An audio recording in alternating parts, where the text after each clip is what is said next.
বিভিন্ন দাবিতে সাভার, আশুলিয়া ও গাজীপুরে তৈরি পোশাক শিল্পসহ অন্যান্য খাতের শ্রমিকদের আন্দোলনের কারণে শিল্পাঞ্চলে অস্থিরতা দেখা দিয়েছে।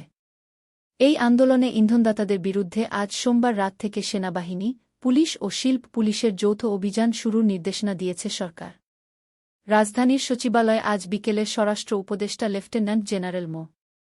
জাহাঙ্গীর আলম চৌধুরীর সঙ্গে তৈরি পোশাক শিল্প মালিকদের সংগঠন বিজিএমইএ ও নিট পোশাক শিল্প মালিকদের সংগঠন বিকেএমইএর বৈঠকে এ বিষয়ে সিদ্ধান্ত হয়। বৈঠক শেষে বিজিএমইএ সভাপতি খন্দকার রফিকুল ইসলাম প্রথম আলোকে যৌথ অভিযান শুরুর বিষয়টি নিশ্চিত করেন। তিনি প্রথম আলোকে বলেন, শ্রমিক ও শ্রমিক নেতাদের কোনো ধরনের হয়রানি না করতে আমরা বিশেষভাবে অনুরোধ করেছি। বিজিএমইএর জ্যেষ্ঠ সহসভাপতি আবদুল্লাহ আল রাকিব বলেন, বর্তমান অস্থিরতার পেছনে একটি গোষ্ঠীর ইন্ধন রয়েছে।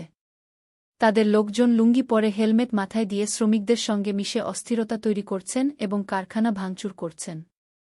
ফলে যারা শ্রমিকদের উস্কে দিয়ে আন্দোলনে নামাচ্ছেন এবং শ্রমিক না হয়েও যারা আন্দোলন করছেন ও কারখানা ভাঙচুরের মতো ঘটনা ঘটাচ্ছেন, তাদের বিরুদ্ধে যৌথ অভিযান চালানোর কথা জানিয়েছেন স্বরাষ্ট্র উপদেষ্টা।